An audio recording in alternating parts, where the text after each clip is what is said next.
नमस्कार, स्वागत है आपका अपने चैनल फ्री ऑनलाइन स्टडी पर।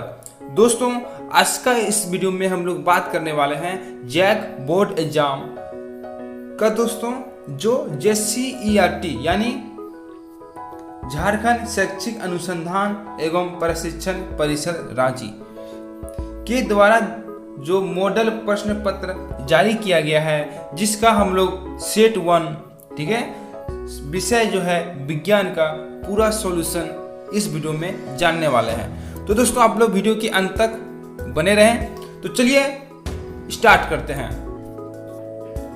यहाँ पे देखिए दोस्तों, कुछ सामान्य निर्देश बताए गए हैं जिनको आप लोग को जो है अच्छा से पढ़ना है। सबसे पहले जो है आप लोग एग्जाम जब दे दीजिएगा तो यहाँ पे जो है आप लोग को कुछ जानकारी चाहिए। तो देखिए, यहाँ सबसे पहले बता दिया है कि सभी प्रश्न के उत्तर अनिवार्य, यानी जितना भी प्रश्न पूछा गया है सभी का आंसर आप लोग को देना है। ठीक है, यहाँ पे देखिए समय भी बता दिया गया। समय जो है आपको कितना मिलेगा? समय जो है आप लोगों को मिलेगा 1 घंटा 30 मिनट। ठीक है, पूर्णांक कितने हैं? तो टोटल जो है आपका पूर्णांक यानी मार्क्स जो है 40 मार्क्स का है।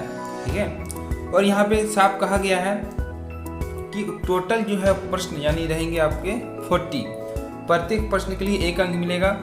सभी प्रश्न के 4 विकल्प दिए गए हैं। सही विकल्प का आप लोगों को चयन करना है। गलत उत्तर के लिए कोई अंक नहीं काटे जाएंगे। यदि आपका क्वेश्चन का आंसर गलत हो जाता है तो आप लोगों को कोई भी नेगेटिव मार्क्स जो है आप लोग को नहीं जो है काटा जाएगा। तो चलिए दोस्तों, पहले हम लोग जो है यहाँ पे जो है सवाल पे ध्यान देते हैं। आप देखिए, पहला जो सवाल है यह है, दाढ़ी बनाने में किस प्रकार के दर्पण का उपयोग किया जाता है? ठीक है, पहला ऑप्शन में समतल, उत्तल, अवतल और इनमें से कोई नहीं। तो देखिए, दाढ़ी बनाने के लिए जो है हम लोग जो है किसका उपयोग करते हैं? तो सही उत्तर क्या होगा? अवतल, यानी ऑप्शन नंबर सी जो है इसका सही आंसर हो जाएगा। ठीक है, अब देखिए अगला प्रश्न क्या है। अगला है, गोलीय दर्पण में फोकस दूरी और वक्रता त्रिज्या के बीच संबंध। अब देखिए, जो फोकस दूरी होता है यानी F से उसको हम लोग डिनोट करते हैं। तो ये जो F होता है दोस्तों, ये वक्रता त्रिज्या का जो है आधा होता है। ठीक है, आपको जो है इस संबंध को यानी रिलेशन को अच्छा से याद रखना है। फोकस दूरी वक्रता त्रिज्या का क्या होगा? आधा। या हम इसको और भी कह सकते हैं कि फोकस दूरी का जो है 2 गुना वक्रता त्रिज्या के क्या होगा? बराबर होगा। तो यहाँ पे देखिए ऑप्शन जो है आपका क्या मैच हो रहा है? यहाँ पे जो है ऑप्शन मैच हो रहा है ऑप्शन नंबर बी, यानी F इक्वल टू क्या हो जाएगा? R/2। आपको जो है R यहाँ पे क्या लिखना है? कैपिटल में लिखना है। ठीक है, R/ क्या हो जाएगा? 2। यहाँ पे जो है स्मॉल में दिया गया है। सही जो है आपका क्या होगा? कैपिटल लेटर R, जिससे जो है हम लोग वक्रता त्रिज्या को डिनोट करते हैं। अब देखिए अगला प्रश्न क्या है, प्रकाश की अपवर्तन की क्रिया में कौन सी भौतिक राशि अपवर्तित रहती है? यानी कौन सा भौतिक राशि जो है नहीं बदलता है? तो देखिए यहाँ पे जो है ऑप्शन पर ध्यान दीजिए, सही जो है आपको चयन करना है। तो सही उत्तर हम बता देते हैं। देखिए इसका जो सही उत्तर हो जाएगा आवृत्ति, यानी ऑप्शन नंबर ए जो है इसका सही आंसर हो जाएगा। ठीक है, आवृत्ति ऐसी भौतिक राशि है जो प्रकाश की अपवर्तन में नहीं बदलती है। अगला प्रश्न, क्वेश्चन नंबर 4, अवतल दर्पण से परावर्तन के बाद किरण किस बिंदु से होकर गुजरेगी? तो देखिए यहाँ पे हम जो है एक पहले अवतल दर्पण बना लेते हैं। ये देखिए जो है जिसका क्या होगा? परावर्तक सतह धसा हुआ होता है और उभरे हुए भाग में क्या होगा? पॉलिश होता है, तो उसे हम लोग अवतल दर्पण कहते हैं। यहाँ पे ये जो है आपका P हो गया यानी पोल हो गया। यहाँ पे जो है आपका क्या हो गया? फोकस हो गया। यहाँ आपका जो है C हो गया। तो देखिए जितना भी किरण जो मुख्य अक्ष से समानांतर आती है, ये जो है फोकस से होकर जो है क्या होगा? गुजरती है। तो इसका सही आंसर क्या हो जाएगा? ऑप्शन नंबर बी यानी F। ठीक है, F क्या डिनोट कर रहा है? तो ये जो है फोकस को डिनोट कर रहा है। अगला प्रश्न देखिए, किसी दर्पण से वस्तु को कहीं भी रखने से वस्तु के बराबर आकार का सीधा प्रतिबिंब बनता है, तब दर्पण होगा। तो कौन सा दर्पण में जो है सीधा प्रतिबिंब बनता है और समान साइज का बनता है? तो सही आंसर हो जाएगा दोस्तों इसका समतल। ठीक है, समतल दर्पण में जो है समान साइज का और सीधा प्रतिबिंब बनता है, यानी ऑप्शन नंबर क्या हो जाएगा? सी। लेकिन दोस्तों यदि पूछा जाएगा आप लोगों को कि किस दर्पण में जो है सीधा प्रतिबिंब बनता है और छोटा, तब हो जाएगा आपका उत्तल। ठीक है, ध्यान दीजिएगा। अगला प्रश्न है, प्रकाश के अपवर्तन के कितने नियम हैं? तो देखिए प्रकाश के अपवर्तन या परावर्तन दोनों का यदि पूछा जाएगा 2 ही नियम है। ठीक है, मैंने जो है सारा नियम का जो है अलग से वीडियो बना रखा है, आप लोग जो है प्लेलिस्ट में जाके देख सकते हैं, नहीं तो वीडियो के डिस्क्रिप्शन बॉक्स में भी आपको जो है इसका लिंक मिल जाएगा। और दोस्तों ये जो मॉडल सेट है ये जो है आपको यदि डाउनलोड करना है तो इसका भी लिंक जो है आपको डिस्क्रिप्शन बॉक्स में मिल जाएगा। ठीक है, सारा जितना भी सब्जेक्ट है सारा का जो है टोटल 5 सेट आप लोग का जो है दिया गया है। आप लोग को सारा इस चैनल में आप लोग को सोल्यूशन मिल जाएगा। अब देखिए अगला प्रश्न है 7 नंबर में, किसी गोलीय दर्पण की वक्रता त्रिज्या 50 सेंटीमीटर है तो उसकी फोकस दूरी होगी। यानी यहाँ पे आर दिया हुआ है कितना, 50 सेंटीमीटर। हमको निकालना है क्या, एफ निकालना है। अभी मैंने जो बताया कि फोकस दूरी है क्या होता है, वह वक्रता त्रिज्या का आधा होता है, यानी आर बार क्या हो जाएगा 2, तो 50 का आधा करेंगे कितना होगा 25। तो इसका सही आंसर क्या हो जाएगा 25 सेंटीमीटर, यानी ऑप्शन नंबर सी जो है इसका सही हो जाएगा। अब देखिए क्वेश्चन नंबर 8 में जो है क्या कहा गया है, यहाँ पे है 1 मीटर फोकस दूरी वाले उत्तल लेंस की क्षमता होगी। अब देखिए सबसे पहले आप लोग जो यहाँ पे जानकारी प्राप्त अच्छा से कर रहे हैं कि उत्तल लेंस में फोकस दूरी जो है वह प्लस में होता है। ठीक है, उत्तल लेंस में फोकस दूरी क्या होता है, प्लस में होता है, और अवतल लेंस में जो है फोकस दूरी क्या होगा, वह माइनस में होता है। ठीक है, और देखिए लेंस का क्षमता जो होता है इसके हम लोग P से डिनोट करते हैं, और P = होता है 1/f। तो देखिए यहाँ पे जो है मीटर दिया गया है, 1 मीटर है फोकस दूरी, क्या होगा 1/1 कर देंगे हम लोग, तो इसका आंसर भी क्या आ जाएगा 1 हो जाएगा, है ना, 1 हो जाएगा। और इसका जो है प्लस में होगा, क्या होगा प्लस में होगा, क्योंकि उत्तल लेंस है। तो सही आंसर क्या हो जाएगा आपका, ये जो है ऑप्शन नंबर बी, यानी 1D, D फॉर डायोप्टर। ठीक है, ये किसका मात्रक है, ये जो है लेंस का मात्रक है। क्वेश्चन नंबर 9, किसी उत्तल लेंस की फोकस दूरी हमेशा होती है। अब देखिए अभी मैंने बताया कि उत्तल लेंस की फोकस दूरी जो है हमेशा पॉजिटिव होती है।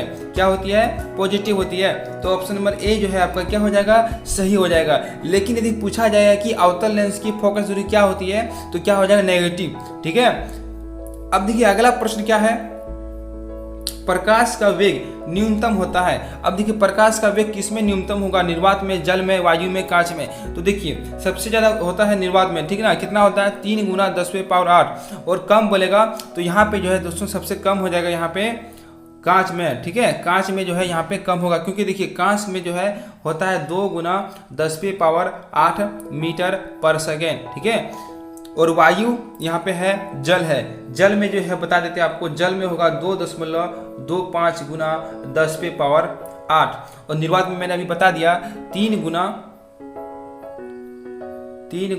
10⁸ मीटर/सेकेंड। ठीक है, याद रखिएगा सबका जो है मैंने बता दिया है।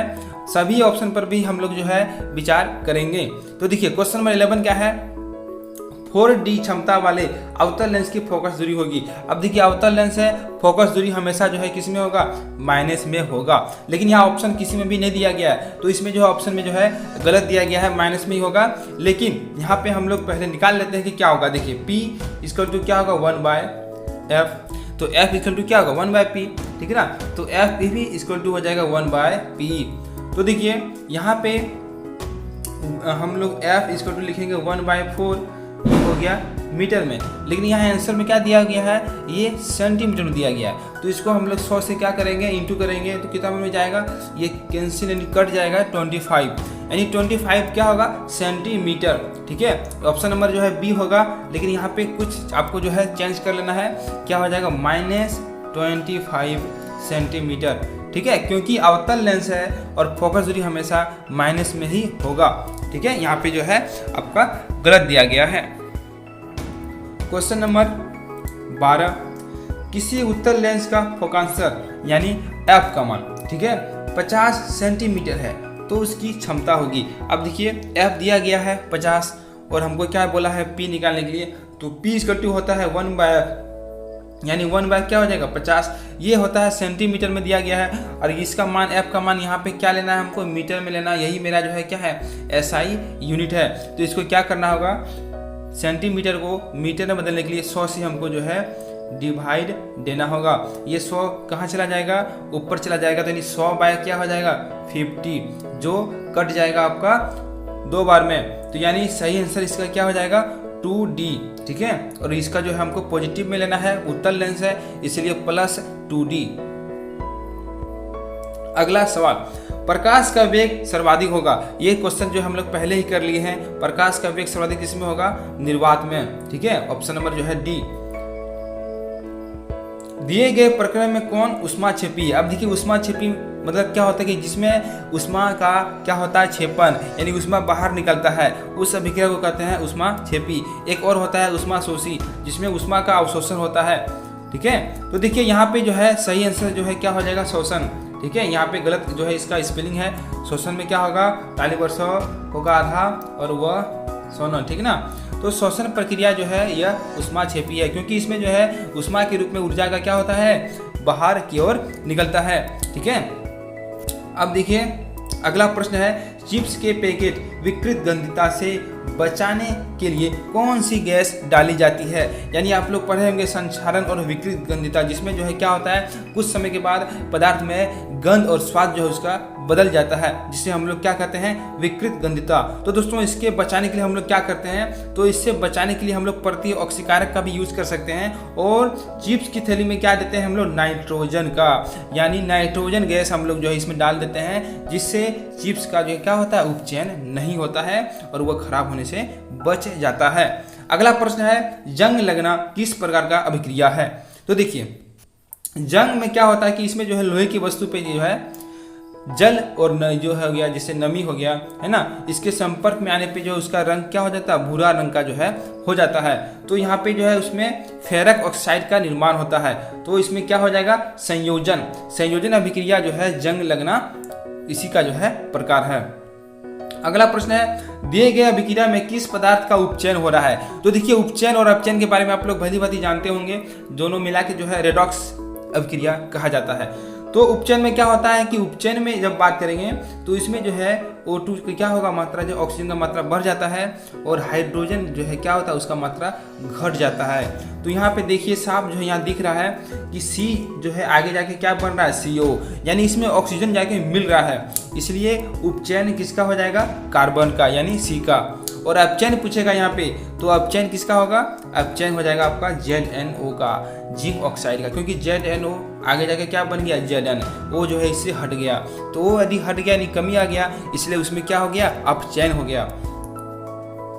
अगला प्रश्न देखिए 18, दिए गए कौन सा रासायनिक समीकरण संतुलित है? यानी बैलेंस केमिकल इक्वेशन आप लोग को चूज करना है कौन सा है। तो देखिए यहाँ पे क्या करेंगे हम लोग जो है परमाणु की संख्या को गिनेंगे, प्रत्येक जो है यौगिक में या तत्व में कितनी है। तो देखिए ध्यान दीजिए यहाँ पे H2O2, यहाँ देखिए यहाँ ये जो है H हो गया 4, इधर H है 2, ये कैंसिल हो गया।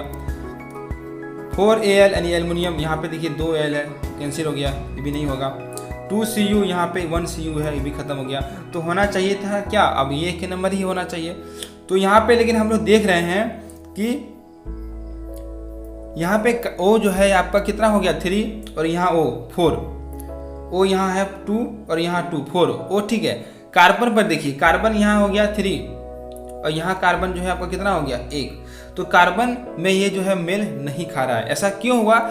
ऐसा इसलिए हुआ कि यहाँ पे ये चीज़ जो है गलत दिया गया है, CaCO3 होगा। ठीक है, यहाँ पे आपका ब्रैकेट जो दिया गया, ये ब्रैकेट आप लोग का नहीं होता है। ब्रैकेट से क्या हुआ कि ऑक्सीजन डबल मतलब कि आपका 3 गुना भी हो गया, और कार्बन को भी जो क्या किया? 3 गुना कर दिया। ठीक है, तो होता है क्या है? देखिए यहाँ पे क्या हो जाएगा? CaCO3 plus H2O। अब देखिए इसमें आप लोग को जो है बैलेंस बन जाएगा। देखिए CA यहाँ पे 1 हो गया, O का हो गया 2 और 2 4, यहाँ पे देखिए 3 और 1 4, H हो गया यहाँ पे देखिए 2, यहाँ भी H हो गया 2। ठीक है, तो ये जो है आपका बैलेंस हो गया। यहाँ पे ब्रैकेट को आपको क्या करना है? हटा देना है, यहाँ पे गलत दिया गया है। अगला प्रश्न है, दिए गए चित्र में कौन सी अभिक्रिया हो रही है? चित्र दोस्तों यहाँ पे चित्र तो नहीं है, यहाँ पे जो है एक दिया गया है रासायनिक समीकरण, इसी पर हम लोग देखेंगे कि कौन सा अभिक्रिया हो रहा है। तो यहाँ पे देखिए कौन सा हो रहा है, यहाँ पे है Pb plus CuCl2, PbCl2 plus Cu। तो यहाँ पे देखिए ये जो है Pb जो है क्या हो रहा है? कॉपर क्लोराइड का जो यौगिक है उसके साथ जो है मिलके कॉपर को क्या कर रहा है? बाहर निकाल रहा है, यानी कॉपर को विस्थापित कर रहा है। तो इसलिए यहाँ पे क्या हो जाएगा? विस्थापन अभिक्रिया, यानी ऑप्शन नंबर जो है डी जो है इसका क्या होगा? सही आंसर हो जाएगा। अब देखिए विस्थापन अभिक्रिया में बारे में कुछ बात कर लेते हैं। विस्थापन अभिक्रिया में क्या होता है कि इसमें अधिक अभिक्रियाशील जो है कम अभिक्रियाशील तत्व के यौगिक से उसे विस्थापित कर स्वयं जो है उसका स्थान को ले लेता है। ठीक है, ऊष्माक्षेपी के बारे में हम लोग बात कर चुके हैं। उस वियोजन और संयोजन के बारे में एक बार देख लेते हैं। संयोजन में क्या होगा कि इसमें दो या दो से अधिक पदार्थ मिलकर एकल पदार्थ बनाएगा, और वियोजन में जस्ट इसका उल्टा होता है, इसमें एक पदार्थ टूट के दो या दो से अधिक पदार्थ का निर्माण करता है। अगला प्रश्न है, दिए गए पदार्थ में कौन सा गंधीय सूचक की तरह व्यवहार करता है। देखिए सूचक क्या होता है, जो अम्ल और क्षारक की पहचान करता है, और गंधीय मतलब क्या होगी, जो गंध से जो है पता मतलब कि उसका गंध जो है क्या होता है, अम्ल और क्षारक में अलग अलग होता है, जिसके कारण हम लोग जो है अम्ल और क्षारक का पहचान कर लेते हैं। तो सही आंसर देखिए इसका क्या हो जाएगा, प्याज, यानी डी नंबर ऑप्शन जो है आपका सही हो जाएगा। अब देखिए लिटमस, हल्दी, ये सब सारा भी जो है सूचक है, लेकिन गंधीय सूचक ये सब नहीं है। अगला प्रश्न है, हड्डियों को जोड़ने के लिए डॉक्टर किस लवण का प्रयोग करता है। तो देखिए हड्डियों को जोड़ने के लिए जो है डॉक्टर किसका उपयोग करेगा, तो प्लास्टर ऑफ पेरिस का, यानी क्या हो जाएगा सही आंसर, CaSO4:2H2O, कैल्शियम सल्फेट आद्र हाइड्रेट। ठीक है, ये जिप्सम का ही जो है, इसी से जो है जिप्सम का ही एक पदार्थ है, उसी से यह बनता है। ठीक है, अब देखिए अगला जो है प्रश्न यहाँ पे है, बेरेंजर चूर्ण का सूत्र क्या है। बेरेंजर चूर्ण यानी ब्लीचिंग पाउडर, तो देखिए इसका जो सूत्र क्या हो जाएगा, CaOCl2, यानी क्या हो जाएगा option number C, calcium oxychloride. ठीक है, ये जो है आपका यहाँ बताया गया है CaOH2 कैल्शियम हाइड्रोक्साइड है, ये है कैल्शियम कार्बोनेट, ये है सोडियम कार्बोनेट। अगला देखिए, इस चित्र में कौन सी अभिक्रिया हो रही है। देखिए चित्र पर यहाँ पे जो है हम लोग ज़्यादा पहले फोकस कर लेते हैं। चित्र में यहाँ पे देखिए क्या हो रहा है, यहाँ पे जो है चित्र में ये है जल, एक बीकर में जल रखा गया है, यहाँ से जो है देखिए 6 वोल्ट की बैटरी है, यानी यहाँ पे विद्युत दिया जा रहा है, करंट दिया जा रहा है, और यहाँ पे जो है दो, एक एनोड है और एक यहाँ पे क्या है कैथोड है, और यहाँ पे देखिए हाइड्रोजन, यहाँ पे जो है आपका ऑक्सीजन, दोनों यहाँ पे अलग अलग हो रहा है। यानी यह क्या हो रहा है, इसमें जल का जो है वैद्युत अपघटन, यानी जल का जो है टुकड़ा H2O, हाइड्रोजन और ऑक्सीजन को दोनों को क्या हो रहा है, अलग किया जा रहा है। तो यहाँ पे जो है अलग हो रहा है, तो यहाँ पे हम लोग क्या बोलेंगे इसको, तो अलग जब होएगा तो उसको हम लोग क्या बोलते हैं, वियोजन। क्या बोलते हैं, वियोजन, यानी यहाँ पे ऑप्शन नंबर क्या हो जाएगा, बी, वियोजन अभिक्रिया, जिसको अगला इसका जो और एक नाम क्या है, अपघटन अभिक्रिया। ठीक है, संयोजन का दूसरा नाम क्या है, संयोजन का है संयुक्त अभिक्रिया। सारा पे आप लोग को जो है ध्यान से अच्छा से सारा ऑप्शन पर ध्यान देना है। ठीक है, कुछ भी जो है एग्जाम में आपका प्रश्न आ सकता है। अगला प्रश्न है, टमाटर में कौन सा अम्ल पाया जाता है। तो देखिए टमाटर में जो है आपका कौन सा अम्ल हो जाएगा, ऑक्सैलिक अम्ल हो जाएगा, ऑप्शन नंबर डी। सारा के बारे में जान लेते हैं। एसिटिक अम्ल ये सिरका में पाया जाता है। सिट्रिक अम्ल ये संतरा और नींबू में पाया जाता है। लैक्टिक अम्ल ये दही में और खट्टा दूध में पाया जाता है। ठीक है, सारा आप याद रखिएगा। अगला प्रश्न है 25, तनुकरण प्रक्रिया में होती है। तो देखिए तनुकरण प्रक्रिया में क्या होती है, जो H+ आयन होता है और जो OH- होता है, इसका आयन के सांद्रता में क्या आ जाता है, कमी आ जाता है। तो ऑप्शन नंबर सी पर यहाँ पे ध्यान दीजिए, H+ OH- आयन की सांद्रता में कमी, ये जो है आपका सही आंसर हो जाएगा। निम्नलिखित में कौन प्रकाशीय वियोजन का उदाहरण, यानी वियोजन अभिक्रिया का उदाहरण है, लेकिन जिसमें प्रकाश का उपयोग किया जाता है। तो देखिए ये जो है आपका सही आंसर हो जाएगा इसका ऑप्शन नंबर ए, AgBr, यानी सिल्वर ब्रोमाइड। जब प्रकाश इस पर दिया जाता है, जब इस पर लाइट दिया जाता है तो क्या होता है, ये लाइट देने से जो है ये दो भाग में टूट जाता है, एक Ag और दूसरा Br। क्यों होता है, तो यहाँ पे जो है आपका क्या दिया जाता है, लाइट। ठीक है, प्रकाश। अब देखिए 27, अमीबा अपना भोजन जो है यहाँ पे किस अंग से ग्रहण करता है। तो देखिए अमीबा जो है एक कोशिक जीव है जो अपना भोजन जो है कूटपाद के माध्यम से, यानी ऑप्शन नंबर सी। इसका दूसरा भी नाम एक है पादाब। पादाब भी आएगा तो आपको जो है क्या करना है, सही कर देना है। दोनों जो है एक ही है, कूटपाद बोलिए या पादाब, दोनों जो है एक ही नाम है। इसी के माध्यम से वो अपना भोजन को ग्रहण कर लेता है। इसका जो है आकृति अनियमित आकार का होता है। जैसे ही भोजन इसके संपर्क में आता है तो ये जो कूटपाद उंगली के समान होता है, अस्थायी होता है, ये अपनी संरचना बदलते रहता है और उसको घेर लेता है और दोनों मिलकर खाद्य रिक्तिका का जो है निर्माण करता है। ठीक है, अगला प्रश्न है, पाचन प्रक्रिया में वसा का इमल्सीकरण कौन करता है? अब देखिए पाचन प्रक्रिया में बहुत सारी जो है हमारे पोषक तत्व, वसा, प्रोटीन, कार्बोहाइड्रेट सारा का जो है क्या होता है अलग अलग भागों में टूट कर, जिससे हम लोग को ऊर्जा, शरीर का विकास, वृद्धि होता है। तो यहाँ पे वसा के बारे में बात किया है, तो वसा का इमल्सीकरण कौन करेगा? तो पीत करता है। ये जो है ऑप्शन नंबर डी जो है इसका सही आंसर होगा। ठीक है, ये पीत जो है यह यकृत के द्वारा जो है स्रावित किया जाता है, ये जमा होता है पित्ताशय में। ठीक है, अब देखिए यहाँ पे है हाइड्रोक्लोरिक अम्ल HCl, यह हमारे आमाशय में पाया जाता है।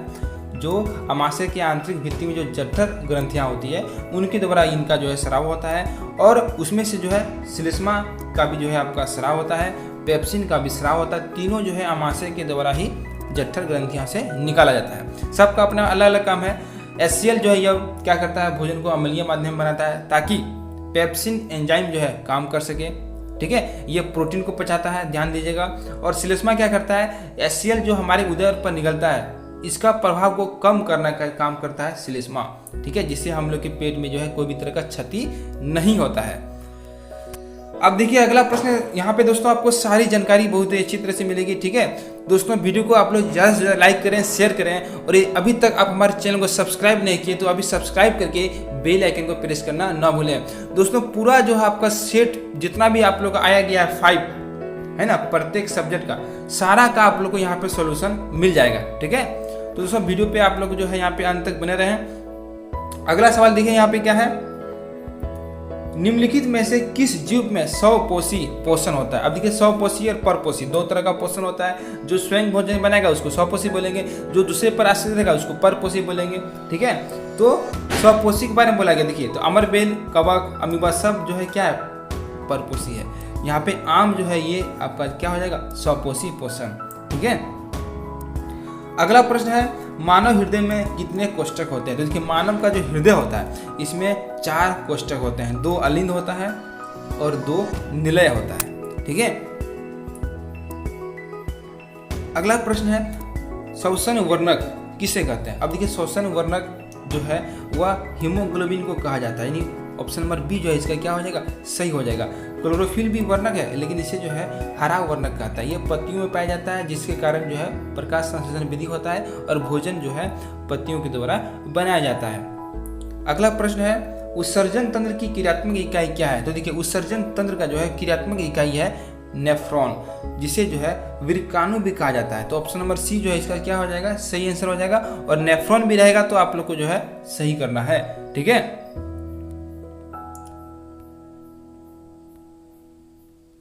अगला प्रश्न है 33 नंबर, विरिक की क्रियाशीलता कम करने पर रक्त को शरीर से बाहर निकालकर छानने की प्रक्रिया क्या कहलाती है? तो जब हम लोग का वृक्क जो है काम करना सही ढंग से बंद कर देता है तो हम लोग को बाहर से जो है रक्त को छानना पड़ता है। तो इस प्रक्रिया को कहते हैं हम लोग डायलिसिस, जिसे हम लोग जो है अपोहन भी कहते हैं। ठीक है, अपोहन, यानी ऑप्शन नंबर बी जो है क्या हो जाएगा? सही आंसर हो जाएगा। जनन की मूल घटना क्या है? तो देखिए जनन की मूल घटना है डीएनए का जो है प्रतिकृति का बनना, यानी डीएनए का जो है सेम उसी तरह का जो है डुप्लीकेट जो है आप लोग का क्या बनता है? डीएनए का प्रतिकृति बनता है। तो इसी जो है हम लोग जनन का मूल घटना कहा जाता है। अगला प्रश्न देखिए यहाँ पे चित्र वाला है, दिया गया चित्र किस प्रकार का जनन को दर्शाता है? तो सबसे पहले हम लोग चित्र पर फोकस करते हैं। अब देखिए यहाँ पे क्या हो रहा है, ये चित्र पे हम लोग ध्यान से देखेंगे तो इस चित्र में जो है बहुत सारा जो है कोशिका जो है विखंडित हो रहा है, यानी एक कोशिका जो है बहुत सारा संतति कोशिकाओं में क्या होता है? विखंडित, यानी टूट रहा है। तो इसमें क्या हो जाएगा? जो है आपका बहुखंडन, बहुत सारा हो रहा है। तो यहाँ पे सही आंसर क्या हो जाएगा आपका? बहुखंडन। अब देखिए ये फिगर है किसका? तो ये प्लाज्मोडियम का है। प्लाज्मोडियम में बहुखंडन होता है, जिसमें एक कोशिका जो जीव होता है उसका बहुत सारा संतति कोशिकाओं में खंडित हो जाता है, तो उसे हम लोग कहते हैं बहुखंडन। अगला यहाँ पे प्रश्न है, नर युग्मक और मादा युग्मक के संलयन को क्या कहते हैं? तो नर युग्मक और मादा युग्मक जब संलयन करते हैं, जब मिलते हैं तो इसे जो है निषेचन कहा जाता है। क्या कहा जाता है? निषेचन। ऑप्शन नंबर जो है ए जो है इसका क्या हो जाएगा? सही आंसर। और इसके बाद क्या बनता है? तो इसके बाद बनता है युग्मनज, जिसको हम लोग जायगोट कहते हैं इंग्लिश में। ठीक है, अगला प्रश्न है, लड़कों में यौना अवस्था के लक्षणों को नियंत्रण कौन करता है? तो लड़कों में जो है यौवना अवस्था का लक्षणों का नियंत्रण जो है कौन करेगा?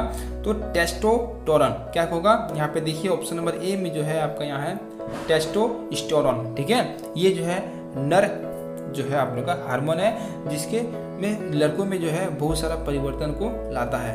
कब लाता है? तो यौवना अवस्था में ज़्यादा लाता है। ठीक है, अगला यहाँ पे देखिए 38 नंबर जो है हम लोग करीब हैं, पूरा क्वेश्चन अभी हम लोग का हो जाने वाला है।